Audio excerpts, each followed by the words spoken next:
Soybean वड्यांची भाजी तर सर्वच करतात, पण एकदा माझ्या या पद्धतीने तुम्ही करून बघा. अवघ्या 10 ते 15 मिनिटात तयार होणारी भाजी आहे. ते सुद्धा कुठलाही खडा मसाला न वापरता घरच्या उपलब्ध साहित्यामध्ये. घरच्यांना करून एकदा खाऊ घाला. तुमच्यापुढे हॉटेलच्या भाजीचं नावच काढणार नाहीत. यापुढे तर नॉनव्हेजही फेल ठरेल. चला मग लगेचच रेसिपीला सुरुवात करूया. रेसिपी थोडी जरी आवडली तर एक लाईक करून चॅनललाही सबस्क्राईब करायला विसरू नका. सर्वात आधी इथे आपण सोयाबीन वड्या घेतलेल्या आहे. याचं प्रमाण आवडीनुसार कमी जास्त ठेवू शकता. आता सर्वात आधी आपल्याला एका पातेल्यामध्ये 1 पेला पाणी घ्यायचं आहे. त्यामध्ये आपल्याला अगदी पाव चमच्यालाही थोडी कमी एवढी हळद घालायची आणि पाव चमचा मीठ घालायचं. पाणी छान गरम होऊ द्यायचं. पाणी गरम झालं इथे की यामध्ये आपल्याला सोयाबीनच्या वड्या घालायच्या आहेत. गॅस अजून चालूच आहे. पाणीही छान हाताला चटका बसेल इतकं गरम केलेलं आहे. आता सोयाबीनच्या वड्या पूर्ण पाण्यामध्ये अशा बुडवून घ्यायच्या आहेत आपल्याला. ज्या काही वर राहतात त्यासुद्धा चमच्याने अशा हलक्या हाताने आपल्याला दाब देऊन खाली पाण्यामध्ये बुडवून घ्यायच्या आहेत. त्यामुळे त्यामध्ये आत पाणी भरलं जातं आणि त्या छान फुलल्या जातात. आता आपण गॅस बंद केलेली आहे. आता सोयाबीन वड्या तशाच पाण्यामध्ये ठेवलेल्या आहेत. आता इकडे मी 2 कांदे घेतलेले आहेत. एक मोठा आणि एक लहान. मोठा असेल तर एक घेतला तुम्ही तरीही चालेल. आता कांदे आपण उभे लांब असे चिरून घेणार आहोत भाजण्यासाठी. तर इथे कांदा आपला चिरून झालेला आहे. आता तव्यावर हा कांदा तेल टाकून आपण हलकासा गुलाबी रंग याला येईपर्यंत भाजायचा आहे. या भाजीसाठी दुसरं कुठलंही खडा मसाल्याचं वाटण आपण करणार नाही आहोत किंवा यामध्ये जास्तीचे मसालेसुद्धा वापरलेले नाही. चमचाभर तेल घातलं कांद्यावर आता आणि आता कांदा भाजून घेणार आहोत. इथे कांदा भाजत असताना तुम्ही बघू शकता तेलही फार जास्त वापरलेलं नाही आपण. तर आता इथे कांदा आपला छान याला रंग यायला सुरुवात झालेली आहे. आता हलकासा कांदा थोडासा अजून याचा रंग बदलला की आपण यासोबतच लसूण पाकळ्या आणि आलं घालणार आहोत. तर इथे आता यामध्ये लसूण घालते मी. तर या भाजीसाठी आपल्याला 8 ते 10 लसूण पाकळ्या आणि अर्धा इंच आलं लागणार आहे. कारण खडे मसाले नसल्यामुळे थोडा भाजीचा खमंगपणा वाढावा यासाठी आलं लसूण थोडं जास्त घ्यायचं. आता सोबतच आपण मुठभर कोथिंबीर आणि कोवळ्या तिच्या काड्या घेतलेल्या आहेत. सध्या आता बाजारात मस्त हिरवीगार कोथिंबीर विकायला यायला सुरुवात झालेली आहे. तर आता ही कोथिंबीरसुद्धा आपण कांद्याबरोबर हलकीशी परतून घेणार आहोत. आता सर्व साहित्य आपलं छान भाजलं गेलेलं आहे. बघा छान कांद्यालाही रंग आलेला आहे. आता हे काढून घेणार आहोत आणि थंड करून घेणार आहोत. आता वाटण्यासाठी फक्त आपण एवढंच साहित्य वापरणार आहोत आणि याच वाटणामध्ये आपली भाजी बघा किती अगदी हॉटेलच्या भाजीपेक्षाही टेस्टी तयार होते. आता हे साहित्य थोडं मी थंड करून घेते आणि थंड झाल्यानंतर मग आपण हे मिक्सरच्या भांड्यामध्ये बारीक करण्यासाठी टाकणार आहोत. तर आता सर्व साहित्य थंड झालेलं आहे. पाणी न टाकता आपल्याला हे बारीक करायचं आहे. पाण्याची यामध्ये गरजच पडत नाही कारण कांद्याचं मॉइश्चर असतं त्यामध्येच छान हे पूर्ण बारीक होतं. तर इथे बघा अगदीच पेस्ट नाही करायची पण छान बारीकही झालं पाहिजे. तर हे वाटण तयार झालेलं आहे भाजीसाठी आपलं. तर हे असं तयार करून घ्यायचं वाटण. आता इथे आपल्या सोयाबीन वड्यासुद्धा छान फुलल्या गेलेल्या आहेत आणि थंड झालेल्या आहेत. तर हाताने अशा पूर्ण पिळून घ्यायच्या आणि त्यातलं पूर्ण पाणी काढण्याचा प्रयत्न करायचा. तर इथे बघा हाताचा दाब देऊन आपल्याला यातलं पूर्ण पाणी काढून घ्यायचं आहे. याच पद्धतीने पूर्ण आपण ह्या वड्या छान पिळून घेणार आहोत. हळद टाकल्यामुळे वड्यांना छान रंग येतो आणि मीठ टाकल्यामुळे छान मीठ हातपर्यंत मुरतं आणि वड्यांची टेस्ट आणखीन वाढते. आता काय करणार आहोत एक ट्रिक सांगते तुम्हाला. यातल्या आपण थोड्या वड्या बाजूला काढून घेणार आहोत. इथे मिक्सरच्या भांड्यामध्ये तुम्हाला दिसतात तेवढ्या आपल्याला वड्या बाजूला काढून घ्यायच्या आहेत आणि ह्या राहिलेल्या आहे या भाजीमध्ये आपण वापरणार आहोत ह्या वड्या. आता मिक्सरच्या भांड्यामध्ये ज्या वड्या काढल्या त्या बारीक करून घ्यायच्या आहेत आपल्याला. तर इथे आपल्याला ह्या बघा अशा बारीक करायच्या आहेत. आता भाजीमध्ये फक्त आपण कांद्याचं वाटण तयार करणार आहोत पण सोबतच इथे आपण ज्या सोयाबीन वड्या बारीक केलेल्या आहेत ह्यासुद्धा आपल्याला वापरायच्या आहे. त्यामुळे बघा तुमची ग्रेव्ही किती छान तयार होते. आता भाजीसाठी अर्धी वाटी फेटलेलं दही घेतलं मी इथे. दही चांगलं फ्रेश ताजं असं घ्यायचं.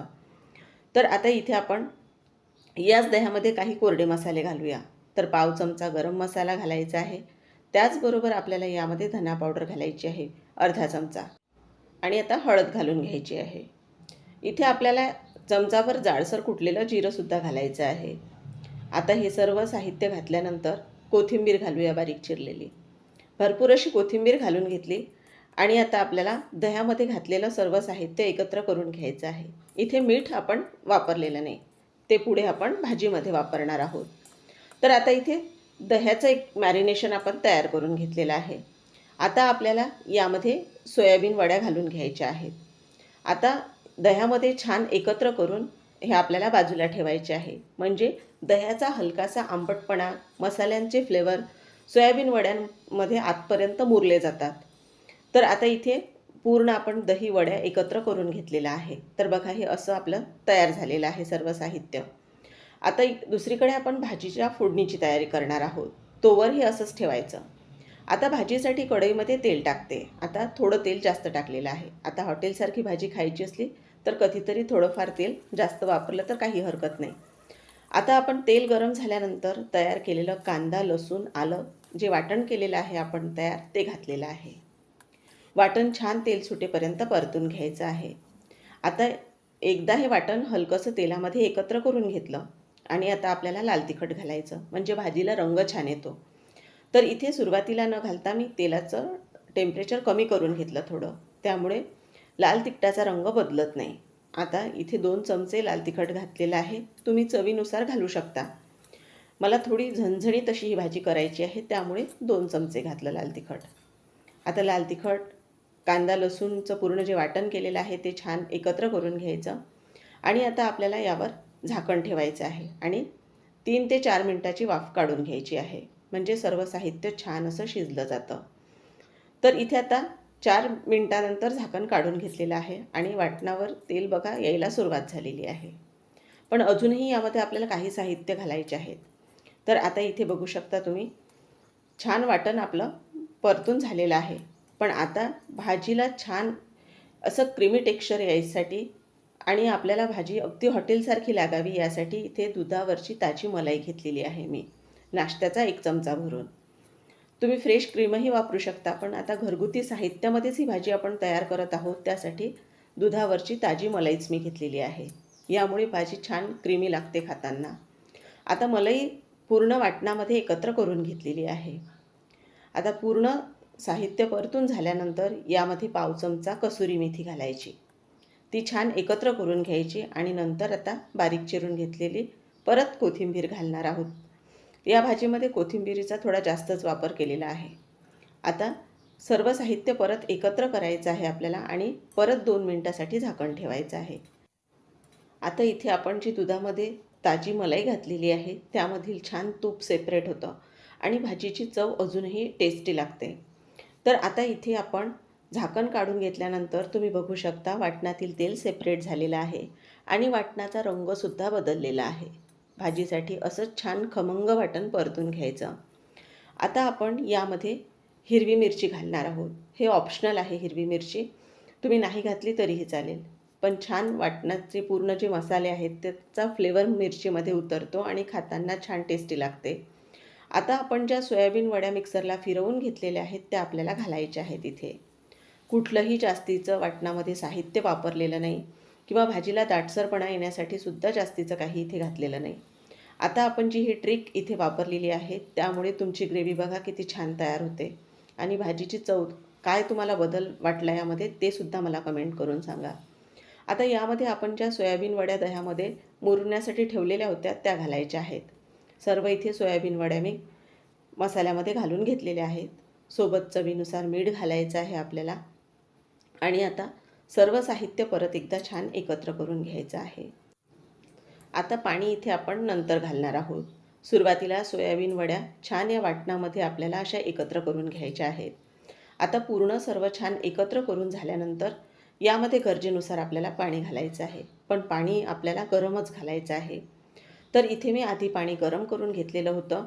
आता हे पाणी आपण ज्या भांड्यात सोयाबीन वड्या दह्यामध्ये मुरण्यासाठी ठेवलेल्या होत्या त्यामध्येच गरम पाणी घालून घेतलं म्हणजे भांड्याचं पूर्ण दही निघून येईल आणि गरजेनुसार इथे पाणी घालून घेतलं. पाणी जवळपास मी इथे अर्धा ते पाऊण प्याला पाणी घातलेलं आहे. आता वड्या छान पूर्ण परत एकदा एकत्र करून घ्यायच्या व्यवस्थित अशा आणि इथे आपल्याला झाकण ठेवून एक वाफ काढून घ्यायची आहे. तर आता आपण परत झाकण ठेवल्यामुळे आपल्या ज्या सोयाबीनच्या वड्या आहेत त्या छान फुलल्या जातात. त्यामध्ये आतपर्यंत छान ग्रेव्ही मुरली जाते. त्यामुळे खाताना त्या अगदी वातळ लागत नाहीत. छान फुलल्यामुळे छान रसरशीत अशा त्या तयार होतात. तर आता 2 मिनिटानंतर झाकण काढून घेतलेलं आहे. यामध्ये बारीक चिरून घेतलेली परत एकदा कोथिंबीर घालायची आणि मस्त छान एका वेगळ्या पद्धतीची आपली ही सोयाबीन वड्यांची भाजी तयार झालेली आहे जेवणासाठी. तर मस्त गरमागरम अशी ताटामध्ये वाढून घ्यायची. मग चपाती असू द्यात, पराठा असू द्यात, भाकरी किंवा एवढंच नाही तर भाताबरोबरही टेस्टी लागते. आणि वड्या इथे बघू शकता किती छान फुलल्या गेलेल्या आहेत. भाजीचा रंग आणि ग्रेव्ही बघा इथे किती छान अशी तयार झालेली आहे. कुठलंही जास्तीचं साहित्य न वापरता एका वेगळ्या पद्धतीने जर ही भाजी तुम्ही तयार केलीत, तर अगदी नॉनव्हेज असू द्यात किंवा हॉटेलची भाजी असू द्यात, सर्व यापुढे फिक्याच वाटतील. तर आता वाढून घेणार आहोत. तर मंडळी, आजची तुम्हाला ही माझी सोयाबीन वड्यांची भाजी तयार करण्याची पद्धत कशी वाटली? आजची ही पद्धत आवडली असेल तर एक लाईक करून चॅनललाही सबस्क्राईब करायला विसरू नका. पुन्हा लवकर भेटूया. तोपर्यंत धन्यवाद.